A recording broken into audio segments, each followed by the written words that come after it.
Selamat pagi dokter, saya Hana Sevina Mambas Nuraya 101746 akan memperagakan skill lab block 28 yaitu balut membalut dan membidai. Dimana sebelum kita melakukan balut membalut atau membidai pada pasien, kalau waktunya bisa, maka kita melakukan anamnesis terlebih dahulu yaitu menanyakan identitas pasien, nama, umur, pekerjaan, dan juga di sini kita menanyakan cedera. Di mana ditanya lokasinya di sebelah mana, cederanya disebabkan karena apa. Kemudian kita juga harus melakukan inform consent yaitu menjelaskan tindakan balut membalut atau bidai ini tujuannya untuk apa kepada pasien, dan tindakan bidai dalam melakukan pembidaian ataupun balut membalut ini harus berdasarkan persetujuan dari pasien. Apabila pasien sudah menyetujuinya, maka kita boleh melakukan tindakan balut membalut atau memidai. Selanjutnya, kita akan mempersiapkan alat-alat terlebih dahulu. Di sini ada tersedia kasa gulung, kemudian plester, kasa steril, desinfektan atau alkohol 70%, kemudian ada 3 buah papan bidai, kemudian ada nitella, kemudian ada 4 buah pengikat, kemudian ada sarung tangan, ada plastik, ada urin bag, ada plastik steril, dan juga di sini ada gunting.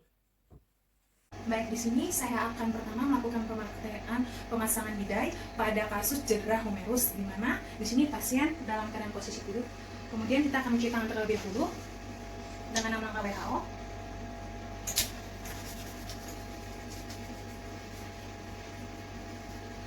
Kemudian kita menggunakan sarung tangan steril.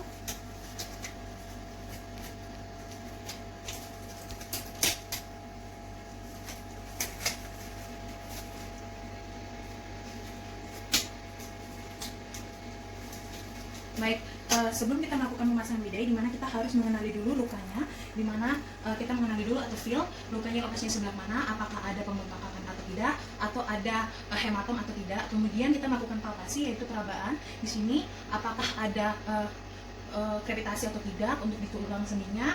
Kemudian aliran darahnya apakah sama antara kiri dan kanan.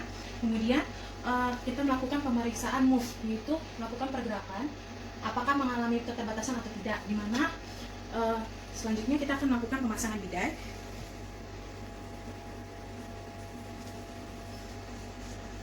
Ini pemasangannya dilakukan dengan menggunakan 3 bidai, yaitu bagian bawah, lateral, dan medial.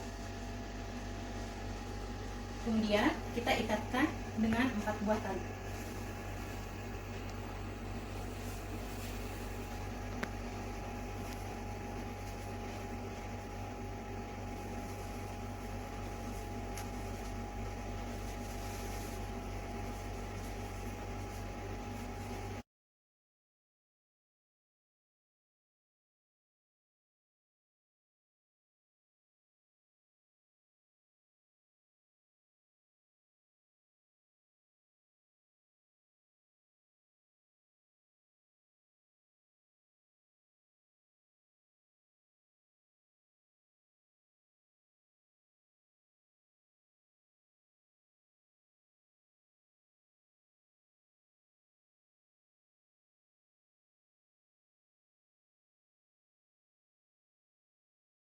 Selanjutnya, setelah kita melakukan pemasangan bidai, kita akan merujuk pasien ke bagian dokter spesialis ortopedi untuk melakukan tindak lanjut. Saya akan mempraktekkan cara balut membalut pada cedera puncak kepala, bagian pelvis mata, kemudian bagian mandibula. Pertama, kita siapkan nitella terlebih dahulu, kemudian kita sudah menggulungnya dengan seperti ini. Kemudian untuk cedera kepala bagian puncak kepala kita letakkan pada cedera, kemudian kita stabilkan, kemudian kita ikat pada bagian sebelahnya.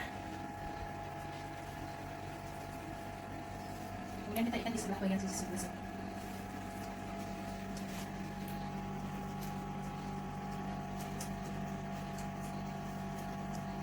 Pastikan dalam balut membalut ini tidak mengganggu aktivitas pasien nanti ke kemudian harinya.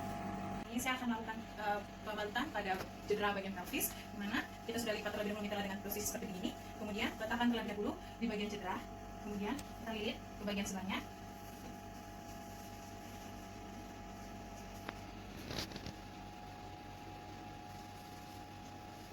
Kemudian kita ikat pada bagian sebelah.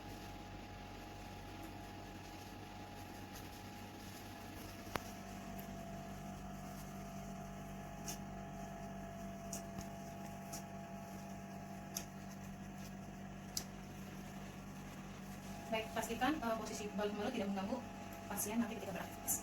Mandibula, di mana kita harus lipat nitella seperti ini, kemudian kita taruh pada cederanya, kemudian kita lilitkan ke sebelahnya,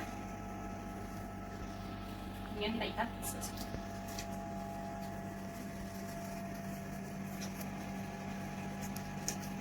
Baik, demikian cara balut-membalut pada bagian cedera mandibular, dimana bila pada pasien ini harus kita rujuk terlebih dahulu ke bagian ortopedi untuk melakukan tindak lanjuti apakah mengalami patah tulang atau hanya cedera biasa. Baik, di sini saya akan mempraktekkan cara penanganan pertama balut pada luka toras, yaitu lukanya di sini tembus kepada bagian paru-paru, dimana kita lakukan peraban terlebih dahulu.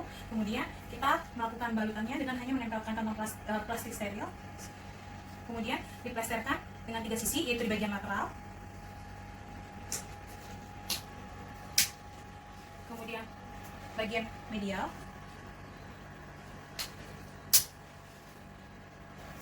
dan pada bagian atas dari tubuh. Kemudian kita biarkan bagian bawah dalam keadaan tetap terbuka.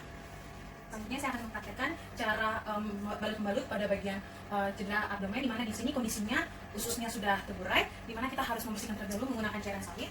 Kemudian kita memasukkan ususnya ke dalam urine bag yang dipotong setengah, atau bisa juga dengan menggunakan kantong plastik steril, di mana di sini saya akan menggunakan kantong plastik steril seperti ini. Kemudian kita akan memplasternya.